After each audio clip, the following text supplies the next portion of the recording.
আমরা মুসলমান, আমাদের আল্লাহ আছে, আমাদের আখিরাত ভুলে গেলে চলবে না। আমরা মৃত্যুকে আড়াল করলে হবে না। আমার বাপ স্বীকার করলেও মরতে হবে, স্বীকার না করলেও মরতে হবে। হবে কিনা বলেন? চোখ বন্ধ রাখলেও মরতে হবে, চোখ খোলা রাখলেও মরতে হবে। সুখের সাগরে যে ভাসে তারও মৃত্যু হবে, দুঃখের সাগরে যে ভাসে তারও মৃত্যু হবে। একটা মশা কানের কাছ দিয়ে গেলে তোমার ঘুম ভাঙ্গে যায়, মশারি টাঙ্গাও, কয়েল জ্বালাও, অ্যারোসল লাগাও, এত কিছু করে তুমি মশার একটা আওয়াজ থেকে, কামড় থেকে বাঁচতে চাও। হায় আল্লাহর বান্দা, তো বছরের পর বছর, শত শত বছর কবরের মধ্যে এই পোকামাকড়ের ঘরে কেমনে থাকবো? জ্ঞানী মানুষটা কখনো জ্ঞানের অহংকার করে না।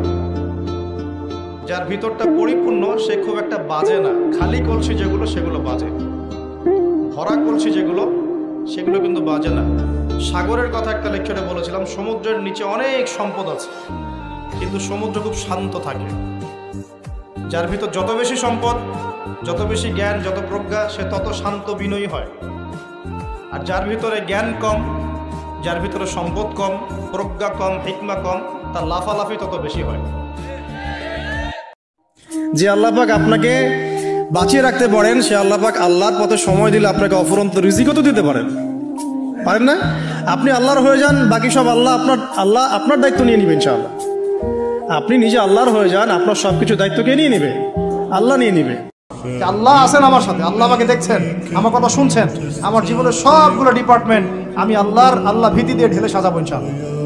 তাহলে আল্লাহ পাক বেহিসাব রিজিক দিবেন ইনশাআল্লাহ, বেহিসাব। আমরা যে সাংস্কৃতিক অঙ্গনে যে যখন যাব, এখানে আল্লাহ ভীতির পরিচয় দেওয়া লাগবে।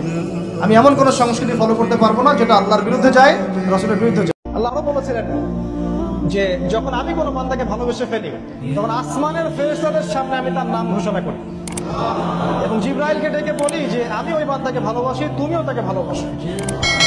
তাই মানুষকে সন্তুষ্ট করার চেষ্টা করবেন না, আল্লাহকে সন্তুষ্ট করার চেষ্টা